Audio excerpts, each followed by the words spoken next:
پایگاه حربی 201 روسیه در تاجیکستان تا آخر سال 2021 با 30 تانک موثر T-72 BZM تقویت داده خواهد شد.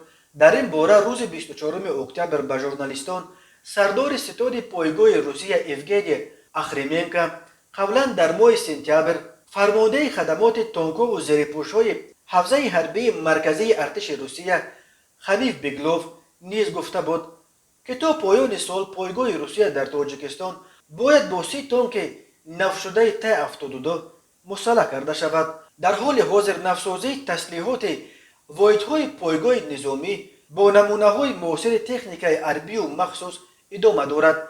تا پایان سال پایگاه باید به جای تانک‌های قدیمتر 30 تانک معاصر T-72 BZM بگیرد. نقل قول کرده است از اخریمنکو خبرگزاری اینترفاکس агентство военных новостей. اخریمنکو گفت پایگاه 201 اخیراً با ماشین‌های جنگی نفترین BMP-2 مشتمه‌های سیار موشکی وربا، автомат‌های کلاشنکوف، کمان‌های سنایپری معاصر کورد، اگنامیوت‌های نفترین، ماشین‌های سانیتاری لینزا مسلح گردانیده شد.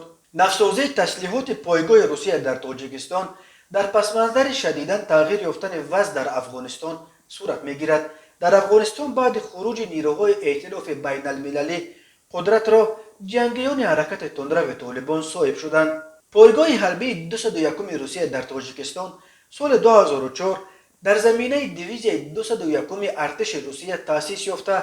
سال 2012 زمان بود و باششان تا سال 2042 تمدید کرده شد. این پایگاه با بیش از 6000 عسکر و افسر بزرگترین پایگاه خارجی ارتش روسیه به شمار می رود.